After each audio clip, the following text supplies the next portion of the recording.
Here we go. I'm excited. Worried about it? They like it. Right. Okay.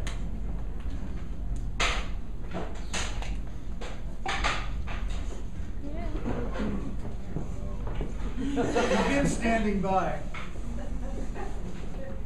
Thanks for that.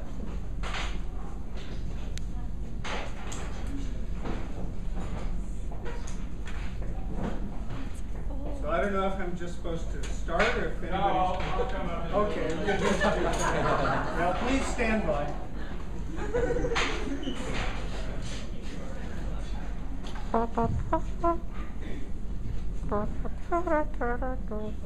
That's a stone lithograph, by the way.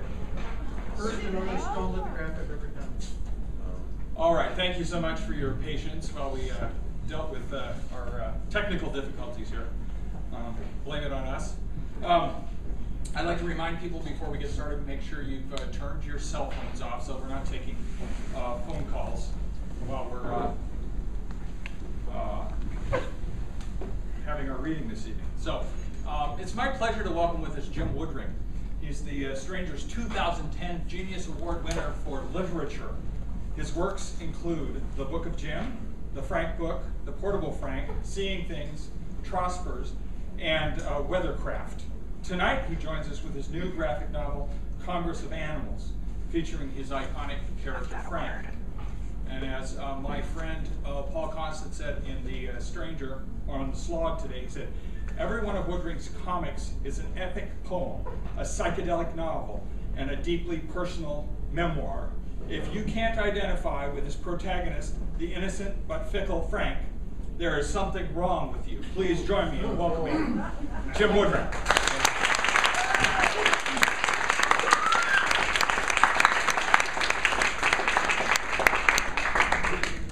Thank you, Paul Constant, wherever you are.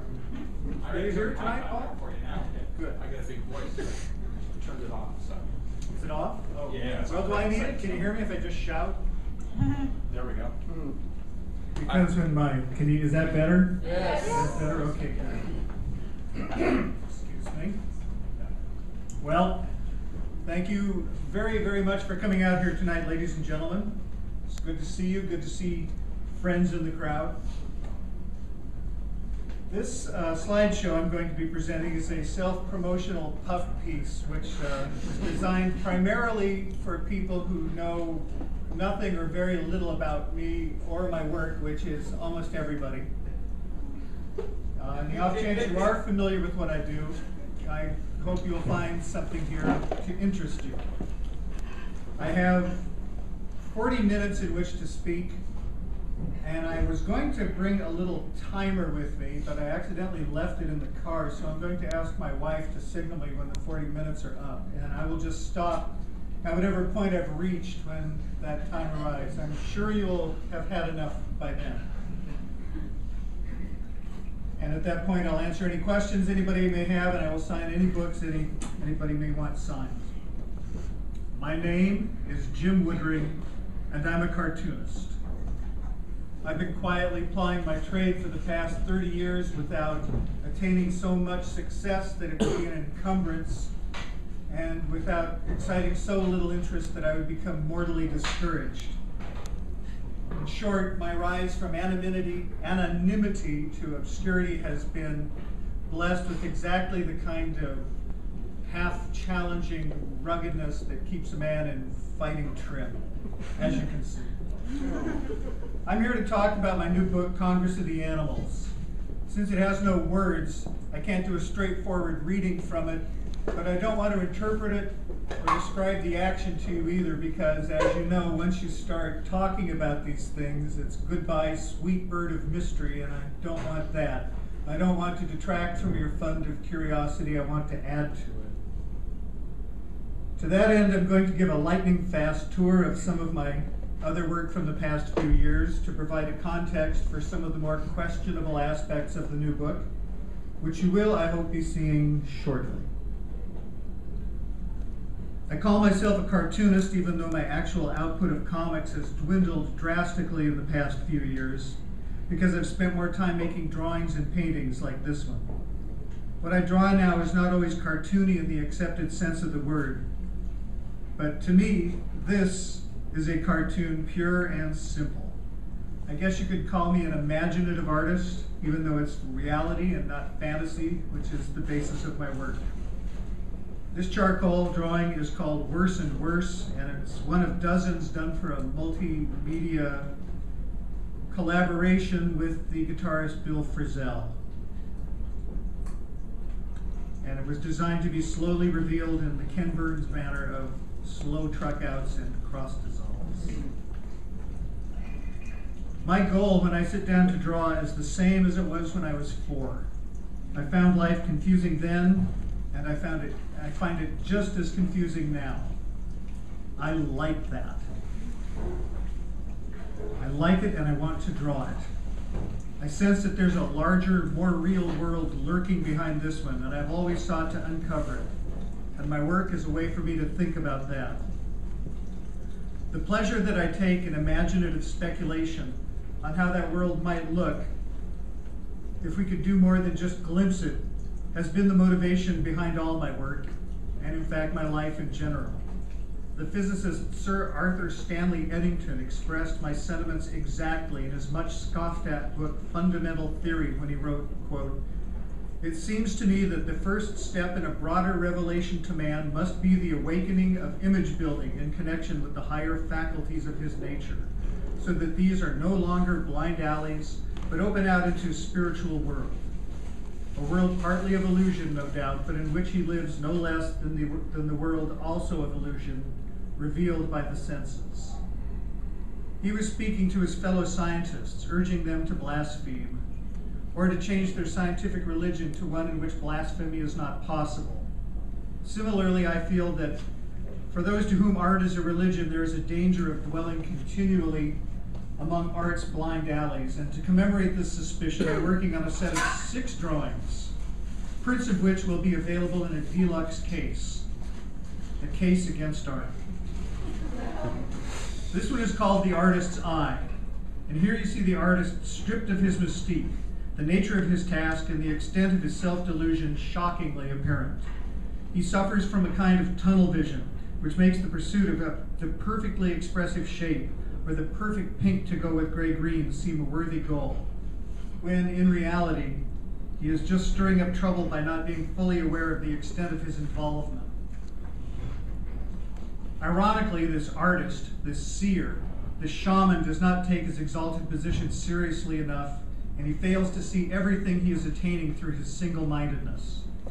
And what I didn't realize while I was making this drawing is that it is an almost element for element transliteration, I guess you would say, of the painting, the allegory of painting by Vermeer. If you put that painting and this picture side by side, it's almost corny how similar they are.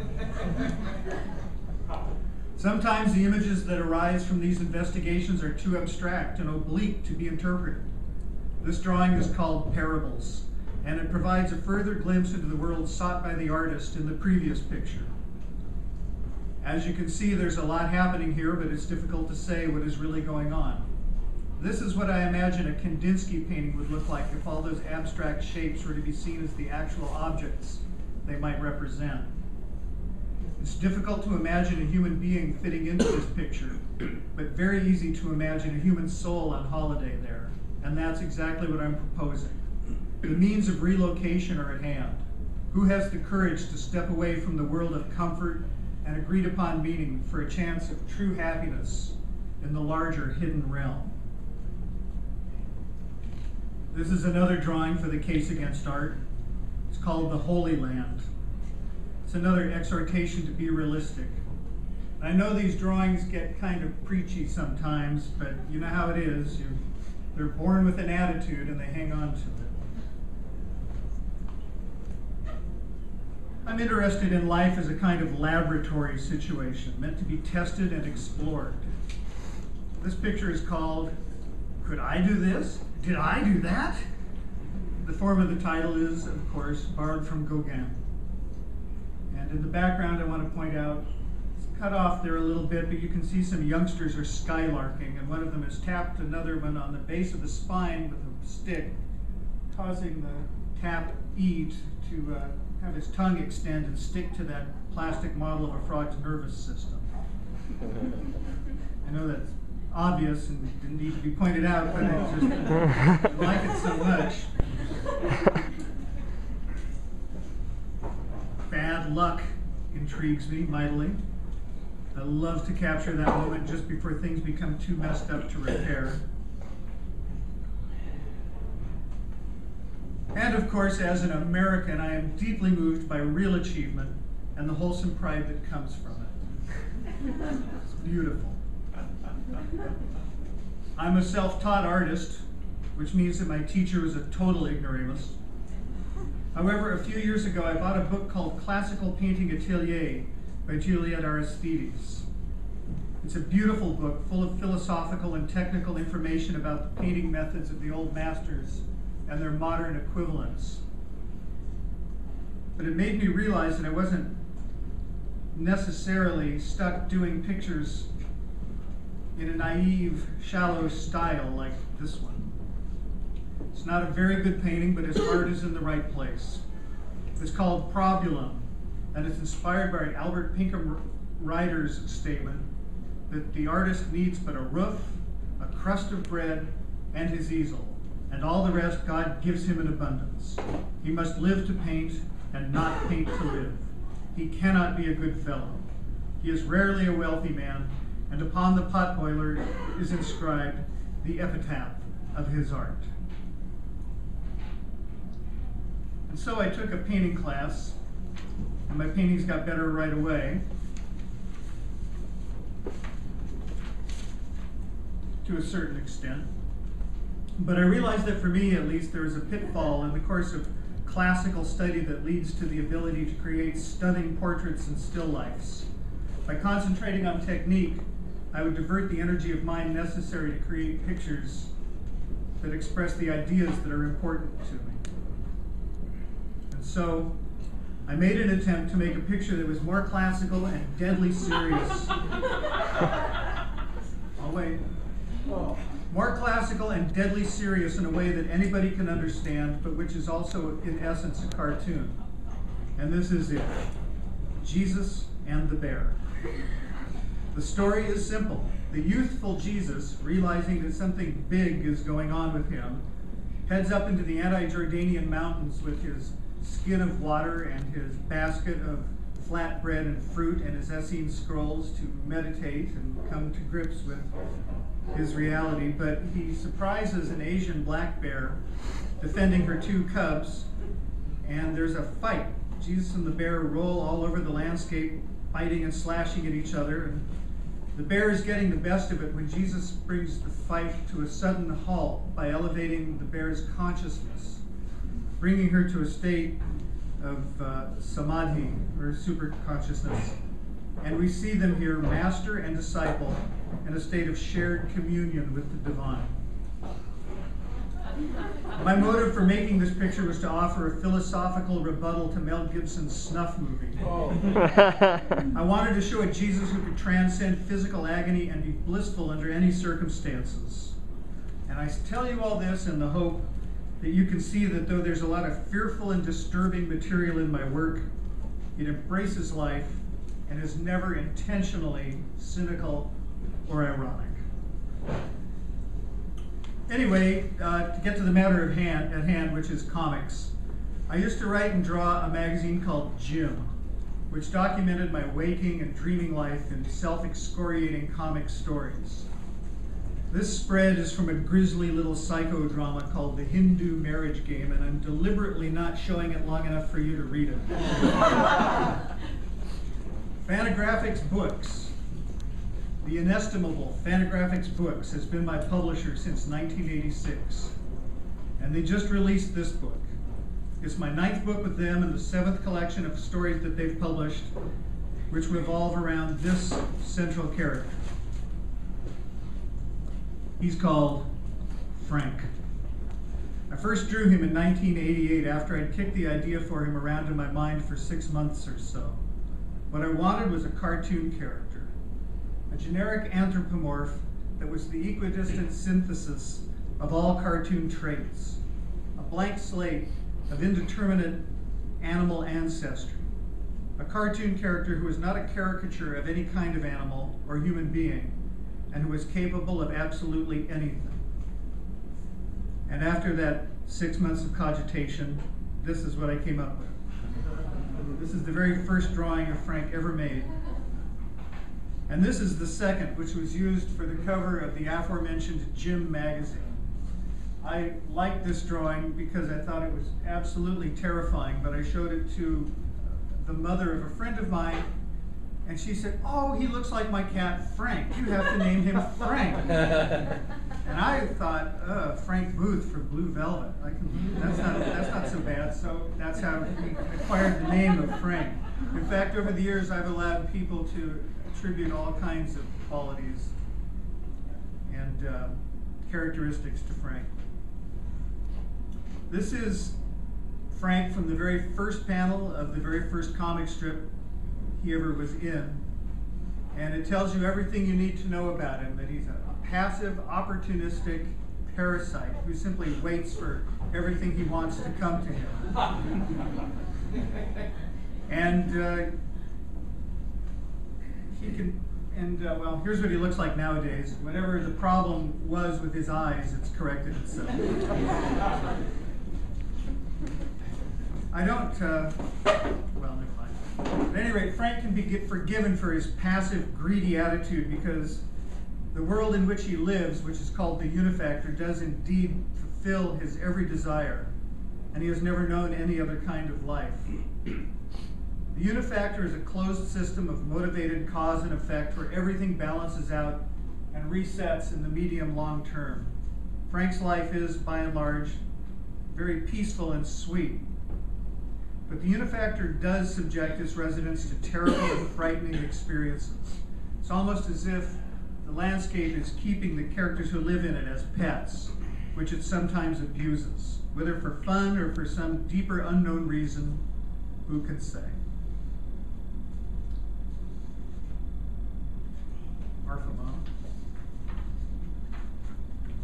The important thing about this all-permeating force field of moral algebra is that it is alive and running things.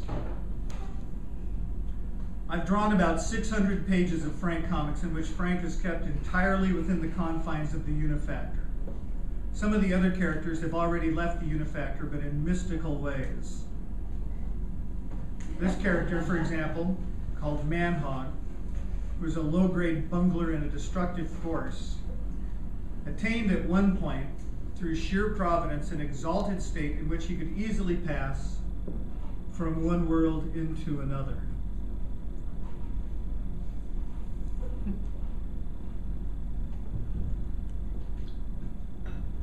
And these characters, who are Frank's guardians and capable of tremendous ferocity and tenderness in the execution of their duty, are called Pupshaw and Pushpaw.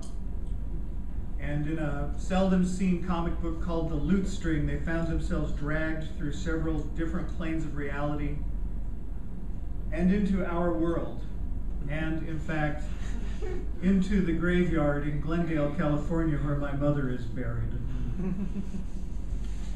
Frank leaves the Unifactor in a boat. This story was written about a year and a half ago, and here are some sketches that I worked out at the time, some of which were used in the story and some were not. The original title for the book was Fram. That was changed to the less direct Congress of the Animals in order not to lead with the punchline, and also because I hoped that the slightly pornographic title would sell copies. Suckers. The title, Congress of the Animal, alludes primarily to one particular event in the story, which I will identify when it comes up, if we get that far. But it has other relevant connotations as well. I thought at first that it was a relatively straightforward story of change and gain that would be fun to draw. It would be the first Frank story in which Frank learns and grows and has a real shot at romance. The story seemed positive, funny, and uplifting to me, and I wanted to do Frank a favor. I wanted to liberate him from the situation into which he was born, so that he could go out into a larger realm of endeavor and have richer and perhaps more devastating adventures. And it wasn't until the book was finished that I saw how different the mood was from what I'd intended. Ordinarily, I don't read my books after they're printed because I've lost interest in them by then. But this book I've read several times, and each time I feel a little more alarmed by it. And what alarms me is the sense that I've changed the nature of Frank's personality and the structure of his life in a way that upsets the whole Frank universe. Up until now, Frank has been subjected to experiences which destroyed him, but did not harm him and did not change him. In this story, he leaves the Unifactor for the first time, and he changes. He's different at the end than he was at the beginning. In short, I think I may have dealt a crippling blow to the franchise. Even as I'm saying these words, I realize how incredibly stupid it must sound to be expressing concern that a cartoon character may have evolved. But I have to tell you, the world in which these stories take place has been a place that I've visited and described for 20 years, and it's strange to think that it can suffer an unwanted effect of an unwanted change of chemistry, like a neighborhood, an old neighborhood which is no longer yours. I'm slightly afraid I may find myself evicted from the Unifactor. It could happen. There could be a lockout. And worse, it could be a consequence of Frank's maturing. I don't want that. Maturity would put paid to Frank in a major manner. Maturity leads to individualism, differentiation, and self-invention. No, thank you. It may be infantile to yearn for the bliss of living in the undifferentiated world, but I'm not so sure. It may be the short road to the goal of life, the longed-for fruit of meditation and devotion. In any event, that yearning is and has always been the driving force behind the Frank stories. I knew that there were going to be parts of this story that were very yeesh, and I worked for a long time trying to determine exactly how sickening these parts should be. In the end, I dialed the grossness factor way down. For one sequence in which Frank encounters some frightening but benign gut worshippers, I originally envisioned horrors that left me feeling quite disgusted with myself. The problem was that these creatures were based on a person I have actually seen in my neighborhood.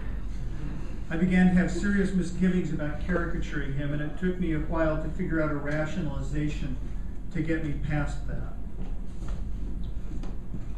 It's important to understand that Frank's vitality comes from the fact that he is the very opposite of a self-made man. The self-made man may be the toast of the town where you come from, but in Frank's world, he's as unwelcome as a rat in a bread box.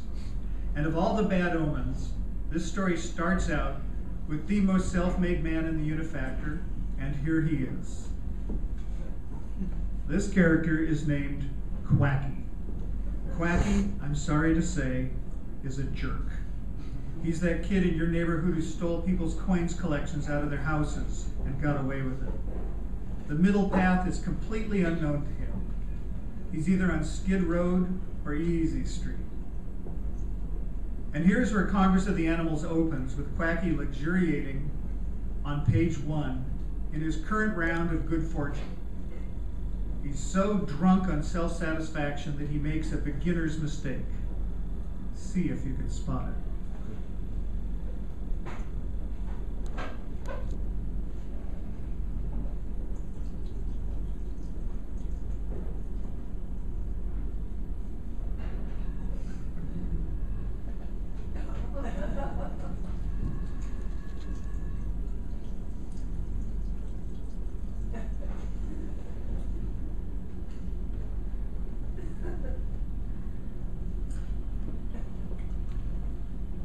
And he gets his come down almost immediately. In the lowermost panel, we see Pupshaw, who is to Frank what Katharine Hepburn was to Spencer Tracy, minus the sex. She's emerging from the communal hut to investigate the sound of the crashing objects, and she discovers that one item is intact. She She runs back to tell the object of her adoration about his good luck, and he rushes out to investigate. Puckshaw, it should be pointed out, has solved the problem of coping with the differentiated world by becoming entirely devoted to a single object which is also an entity, the physical form of Frank. As long as he exists, her search for the meaning of life has ended. She has found it, and she lives in the reflected bliss of her own love. Frank is a little bit of an idiot, but that does not matter to her. The introduction of croquet into this story is a little bit personal and malicious. It's my belief that until the invention of the rental Segway, the playing of croquet was the pastime that made people look the most silly. And having him play croquet seemed like the best way to set him up for what happens here. And what happens is that the game never gets underway.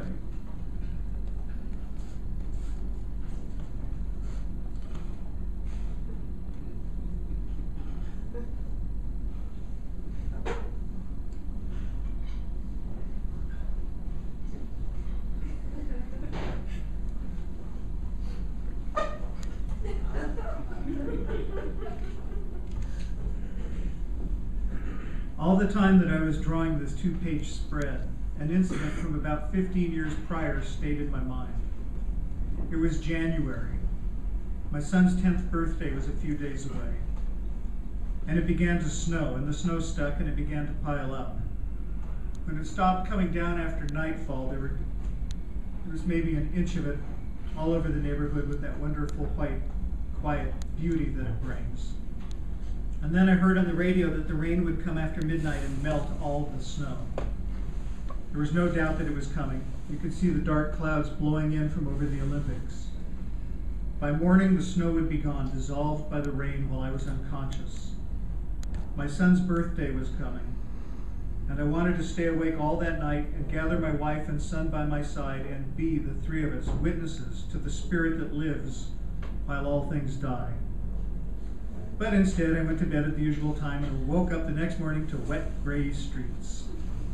That event played and replayed through my mind as I drew Frank's house, his little house, which I've enjoyed drawing so much over the years, and which is now gone forever, swallowed up into the earth, never to reemerge. In fact, if you look at the original of this drawing, you can see little dents in the paper where tears dropped off my nose and onto the bristle. Oddly enough, this image reminds me of another image that used to haunt me terribly when I was a boy, and that was a shot of the minnow from Gilligan's Island, sitting on the beach with a hole in its hull. They ran it under the end credits, and it always made the hair on my neck stand up. So I guess you can find portent and depth anywhere if you're looking for it. Needless to say, Frank is shocked at the loss of his house, and as usual, he's inclined to do nothing about it. And as always, the unifactor will provide, but differently this time. Now here comes a superior type of person, a road-hardened traveler, a worker, a craftsman, a pragmatist, and an artist. He could be a holy person, in which case he would not be a self-made man.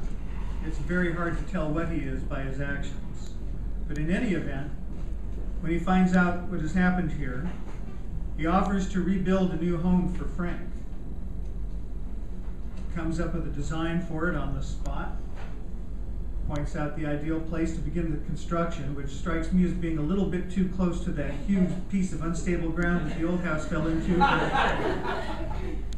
Presumably he knows what he's doing. And he gets to work making the house while Frank leans against the tree and watches him. That also tells you what you need to know about Frank, that he's capable of just lying around watching a stranger build him a house from scratch. I wanted to show the house being made in more detail, but there was so much to cram into these 100 pages that I had to be satisfied with this synopsis of the project. In any event, Frank likes his new house, as who in his circumstances would not, but I don't like it at all. As a house for Frank, it's almost entirely unsatisfactory. It doesn't suit him nearly as well as the old one did. It's grotesquely grandiose and the proportions are disturbing. And its unreinforced earth construction is vulnerable to earthquake. I took Frank's old house for granted, and so did he, but now it's gone, and this peculiar new thing stands in its place, offering meager comfort and demanding acceptance. If this were a scene in a movie, there would be a musical cue expressing how dubious a replacement this house is for the old one, like an unwanted substitute mother. And I find it slightly troubling to consider that some readers may feel that this house is an improvement on the old one. But that's your lookout. At any rate, he has a place to live again, but to his shock, it's not being offered to him gratis. Frank has become so used to having all his needs met that it's a real jolt for him to discover that there are some agencies that demand payment for their services.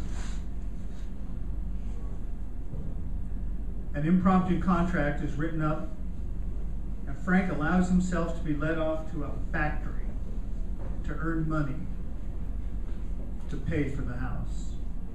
Now, this factory is based on a real-life place that I used to work at in Glendale, California, where I grew up. It was a plastic injection company that hired high school kids, and it was in a large, filthy shed down by the train tracks, and it had everything that an atmosphere-loving adolescent could desire. There was a short row of enormous old plastic injection molding machines, and there was a yard full of rusting machinery where I ate lunch. There was a dark, oil and trash-filled purlieu called the Snake Pit, where the middle-aged machine operators would meet for nooners. And the supervisor, on whom this horrible Teddy Man character is based, was a frightening character named Bob. Bob was missing the index finger of his right hand, but he would point the ghost of it at you when he was chewing you out.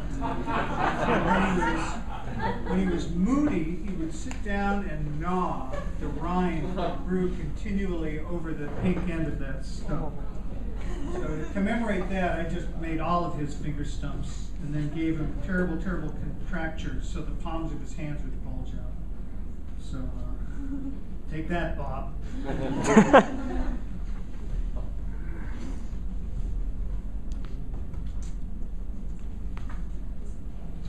I had Frank's job at that factory. I was the floor boy. I filled the hoppers with sacks of granulated styrene, hot from the drying ovens. In this factory, Frank carries old garbage cans full of dead and decaying birds into a grinding machine where it's reduced into a kind of slurry, which is pumped into a rolling cabine, which is trundled off into another room where it's plugged into a machine and molded into balls of organic muck.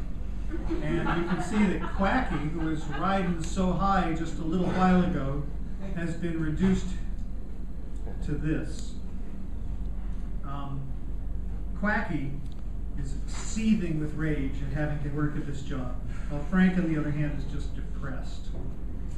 And of course, at the end of a long, hard day, Frank's wages go directly into the hand of the lien holder,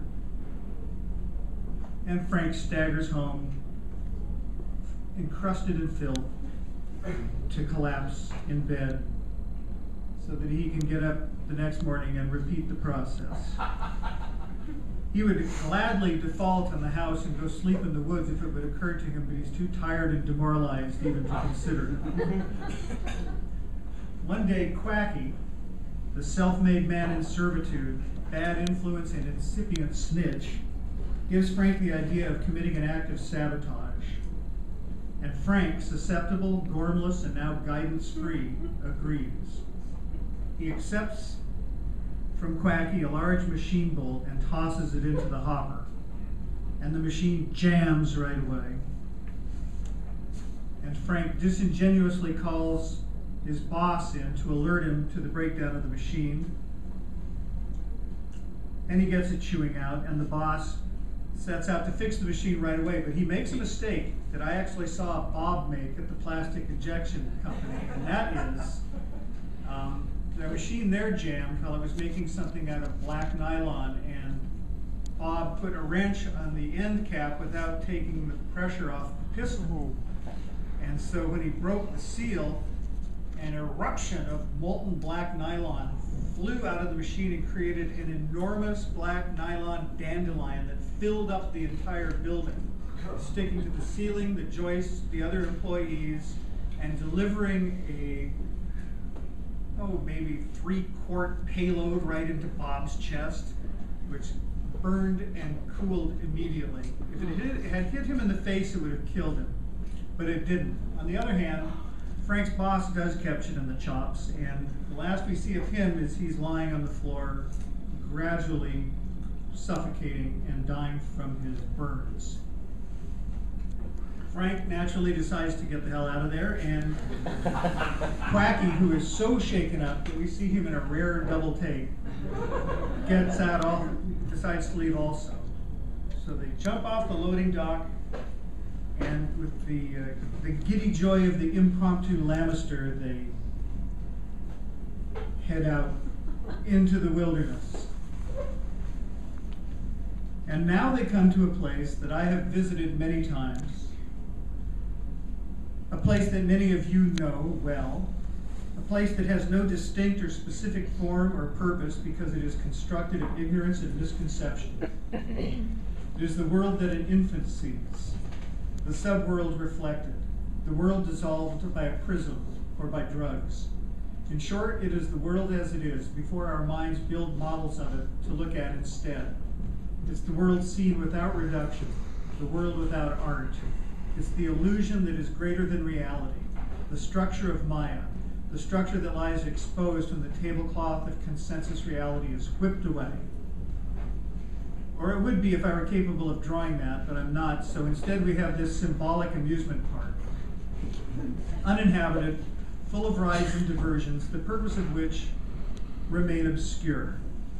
It can't be understood, but it can be enjoyed because it is beautiful. And of course it is fun. For the mind either incapable or super capable of discrimination, everything is fun. At last they see the boat ride with its entertaining painted backdrop of a frozen explosion and the almost unclimbable steps. Up come the little gondolas, and into them climb Quacky and Frank. And down they go into the ride, which turns out to be the wider world. This is the point at which Frank drifts away from the unifactor and into the realm of increased possibility and diminished security. Now this scene here is intended to introduce the notion of the potential of that wider world by showing these religious statues which have been ceremonially submerged, and also reiterating the fact that Quacky is a real jerk, wantonly destroying these works of devotional art, while Frank, like Pinocchio led astray by a lamp wick, laughs and laughs and laughs. Frank is extra pitiful in this sequence. As they climb back into their respective boats, it doesn't seem to occur to either of them that this amusement park ride has let them loose on a widening sea. Frank is completely unperturbed and settles down for a nice drowse under the stars, rocking gently on the bosom of the ocean as the sun goes down and the moon comes up. Then something taps the boat, and then something hits the boat harder, and then this happens.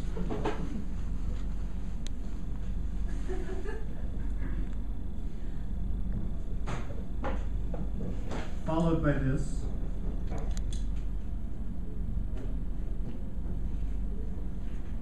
And at last by this.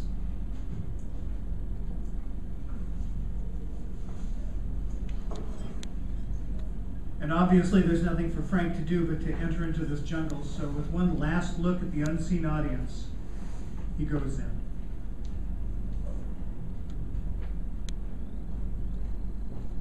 The first thing he sees in this new environment is a golden manifestation of the female principle. Mother, wife, lover, sister, and tomboy girlfriend. He naturally makes a beeline for this irresistible entity, but he is thwarted by dubiosity personified. Try as he might, he cannot get past it. The opposition to his desire is automatic, perfect, insurmountable, and vigilant as a reflection in a mirror. Finally, he gives up and continues through the jungle.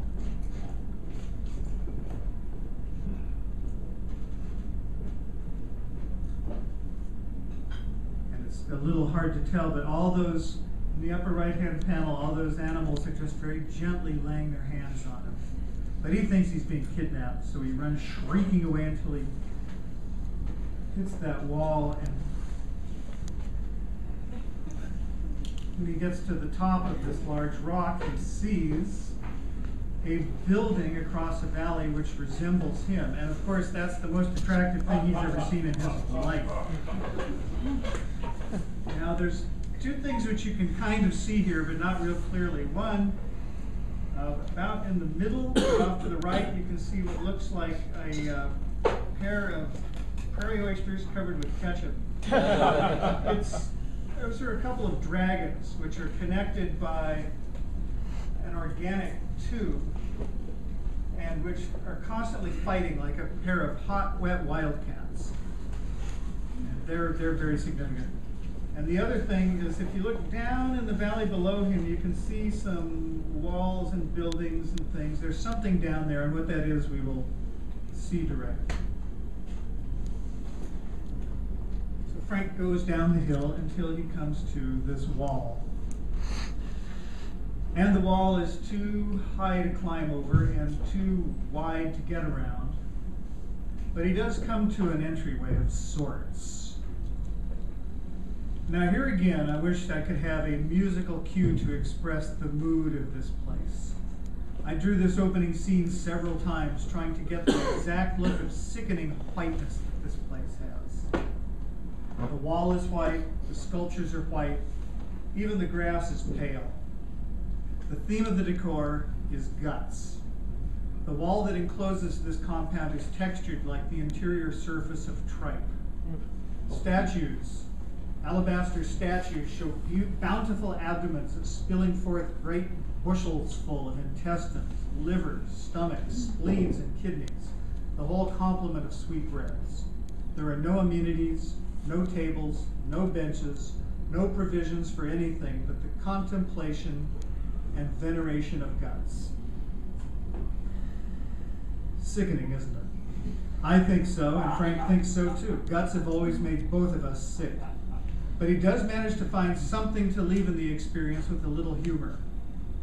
A perhaps falsely cheerful, almost Falstaffian figure among the statues of the faceless men.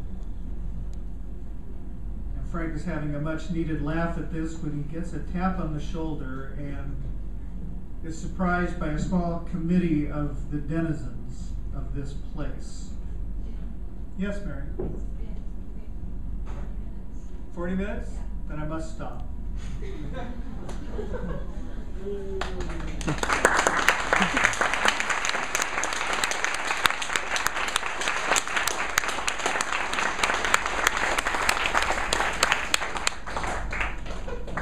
Thank you for coming and sitting through this. I really appreciate it. Are there any questions about anything? I thought not. Have a great night. Oh, you do. Do you ever get visions while you're drawing? Like Al Columbia? No, I didn't know he did. Yeah, he said when he reads, sometimes when he draws, it scares the shit out of him so much he just can't stop drawing. That's why he draws so little now. Oh, really? Well, I believe that. No, that's that has never happened to me, actually. Not in any kind of a related way. But Al Columbia is a special case. He's a hypersensitive protean creative power. So he plays by a different set of rules. Yes, sir. Yeah, Jim, I was wondering about a couple of aspects of the comics work. First of all, the beats, the tempo. Yes. One thing that Art Spiegelman once said is that a good technique, according to him, is that you want to have each page be its own unit. That by the end of the page, you want to arrive at some kind of point, almost like it's sort of unified. Yeah. And I'm wondering if that's anything that you subscribe to. The other thing is the pattern in your figures, and I saw it especially with the scene with the factory boss. He almost always leads with his left foot, and I'm wondering if that was something, if you could comment on that, the level of how conscious a decision that was for you, and what it might mean. Well, when you're drawing people walking, it's usually easier to draw them with the left foot going forward. Because that way, you've got the silhouette of the legs and, your arms are going the right way. So it's just generally easier somehow. I don't know why to do it that way. It's especially easier with squat, four-legged creatures to do that. Okay. Just a little more graceful. Hadn't really thought about it until you brought it up. Now that you did, it seems like a weakness. And it's an important issue in medieval art, for example, because the left is the devil's kind of side. Oh, really? Well, see, maybe I'm plugged into something that I'm not aware of. I just want to answer this one other question again real quick. The one about tempo? Yeah, the one about, I spent a lot of time with page breaks. I mean, this story sort of does, this page does that. I think if you look at most of my pages, I make an attempt to do that. You can't always do it. Sometimes you just have to break off the action where you don't want to. I laid out this book as carefully as I could so that there would be page breaks that make it so that when there's something big and shocking you have to see, it's on the next page, so you don't inadvertently see it before you get to the page you're on. So I do think a lot about page breaks and making pages self-contained, but you just can't always do it sometimes without making obviously contrived kinks in the story that would draw attention to themselves. Yes, sir. So, any idea when we'll next be able to see the pen in action? I'm trying to get a date to do it here in town as soon as I can. And if I do manage to do that, I can guarantee you it'll be better than the gauge in it because I've learned how to do real drawings with it, and I'll make an actual drawing that will be worth looking at this time. So if you send me an email, I can tell you when it's going to happen. Yes? You said you spent a lot of time thinking about the layout of your page. How many drafts do you think you went through for this book? How many drafts? Well, I didn't go through any complete drafts, but I changed a lot of small things while I was working on it. It was a lot gooier and a lot creepier the way I had it originally worked out. And there was a lot, like for example, these guys here, I should have brought it along. I had this whole area where these people lived. There were trees, and there were like young men and old men, and it just diluted the message of it too much. It just made it seem more like a normal society and a normal world. And so I had to get rid of all that stuff. And at the cost of having an almost featureless environment here, it conveys the nauseating sense of creepiness that I wanted without having a lot of really overt intestinal spillage. So it takes a while to figure out how to make it come off the way I want it to come off. Sir? What's the connection between the regular frogs and the frogs that are just like pure maw? That are pure what? Maw, like just giant mouth. Oh, they're just a different kind of frog. Have you ever seen an Argentinian horned toad eat anything? It's like that. Terrifying. Yes. Can you say something? I don't want to reduce anything to a formula here, but I'm curious about like your anatomy and geometry for spiritual characters. I don't think there are any in this book, but there are a lot of the previous characters. The things that come out of bodies or the things that float in space. Like, how do they work? Well, I do have a sort of a blueprint for that. I've got bilateral and radially symmetrical creatures. And in nature, the bilateral creatures are more evolved, and the radially symmetrical creatures are less evolved. And I've always wondered if there was a state somewhere between the two. In fact, I did a comic about that where Manhog, who's born, who's bilateral, gets sort of lathed into this radially symmetrical shape. And it turns out to be the best thing that ever happened to him. He has to go through about 6 months of rehabilitation in bed with all kinds of bandages. But when he's released, after he makes his bad journey down a rough road, he finds himself in the water and perfectly adapted to it. So, I don't know, I haven't come to any conclusions about that, but I have a lot of questions about it. It's one of the things I like to think about. Yes, sir. I'm interested if writing is ever a part of your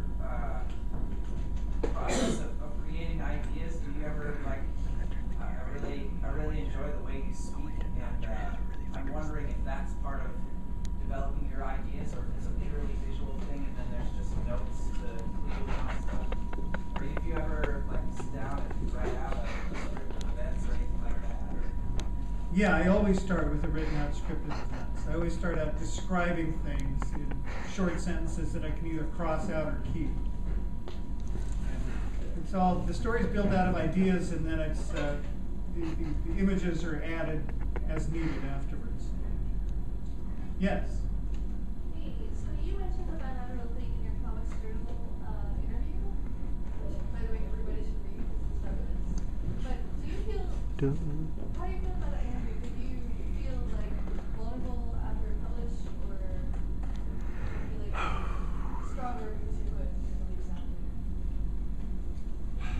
You know, doing this, what I'm doing here, is not second nature to me. This is really, really hard for me to get up here and put something together. Some people are born entertainers and they love to do it. It's hard for me. Seeing my words in an interview is hard for me. I would prefer it if that whole kind of thing could be dispensed with, and I could still make people aware of my work and sell books and all that kind of thing, but that's part of the promotion that's necessary for this, and I just have to learn to like it as much as I can.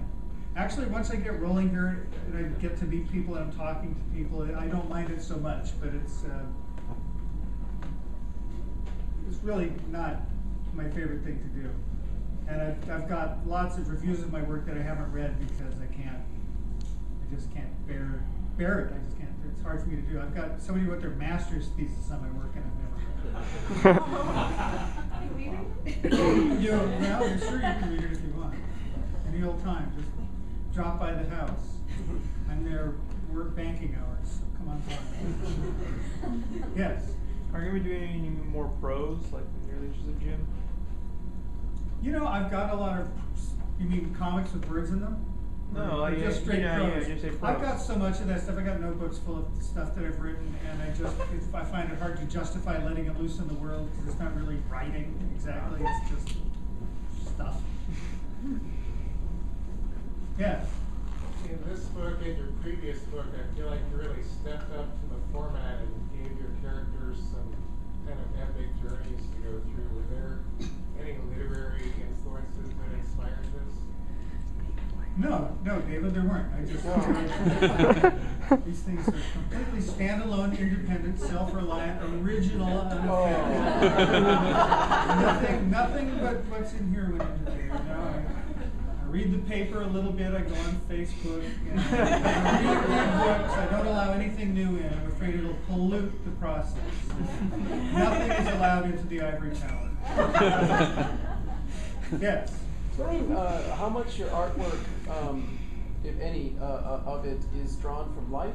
And I ask that because this maybe relates to something else. The destruction of Frank's house, that really startling image that you said you shed tears over. Am I going too far in thinking that there's a kind of echo there of the war on terror and the disasters of the last 10 years, and the collapse of the WTC? Yes. Yes, I'm going too far with that. Actually, besides the things that I actually mentioned, there's the Satyricon by Petronius. There's a part where Encolpio is unhappy because his love affair has gone wrong, and he goes, "I wish the world would swallow me up." And that image always stood with me. I guess that's a thing people used to say a lot in the old days. But the idea of the earth actually swallowing somebody up struck me as being a dramatic and attractive idea. So I knew that it had to be something I would miss, and so the house was it. So it seems you're kind of resistant to those kinds of readings of your work as somehow reflecting a political reality of some sort? I go way out of my way. The reason these things don't have any words in them is because they don't want them to be tied to any place or time. I mean, if these characters spoke in English, that would tie it to 20th, 21st century America, and I don't. I want to have there be no clues like that at all. So no, there's no. I mean, that character Whim is a politician, but just a standard issue politician. He's not any particular politician. He's just politicizing instinct. Any other questions? Yes. That said about literary influences, I was curious if you had read or seen Neurotomacha Polyphili. The what? Yeah, Neurotomacha Polyphili, some 14th century. Jesus, no. epic. It's this 14th century, 15th, 16th, 17th, I don't know, manuscript that has this kind of epic dream story with sex with buildings and. No, I'd like to know more about that though. Can that be written down? That sounded really complicated. It's written in like 4 or 5 different languages. It's truly bizarre. If you don't have to rush out of here, could I maybe get you to write that down for me before you go? That sounds interesting. Yes, right, yeah. Thank you. Yes, you in the back. I was wondering where we could buy this lovely art. 1995, personally signed by the. Wait a minute, 1995? That's got to be a mistake. It's $30. Affordable for everyone here. Okay, 1995 it is. Actually, I think there are some back there in the back room, I see. So, in fact, there's a bookstore right above this building. So yeah, there's that. Yes. Speaking of merchandise, what happens to all the work that you do with the Excel and those lithographs and charcoal drawings? And, are those ever going to be collected somewhere? Well, a lot of those were collected in a book called Seeing Things. It's a book of charcoal drawings and paintings called Seeing Things, and there's a new one in the works.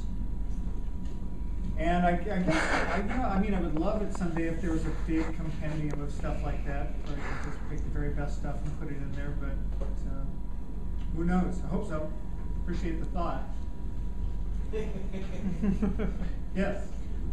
So, since you worked so hard to keep the missives from your ivory tower uninterpreted and unlocated in time or place, have you ever put something down in ink that you were, while creating it, saying, oh, every reader's going to love this, or this is really going to be great, I can't wait to find out what people think about this, and then just not have that reflected back at you when you talk to your fans and your readers?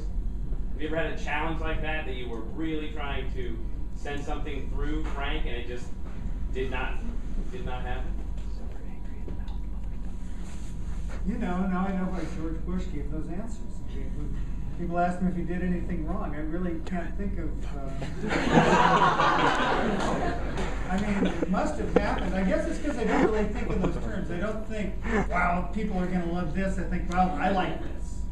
And if I like stuff, then that's, people frequently don't like the things that I like and do like the things that I don't, and I don't have any control over that. But I never really think that something is going to, bowl people over. I just worry about whether or not it does what I want it to do. Well, unless there are any more questions, I guess that just about puts paid to this. Thank you so much for coming.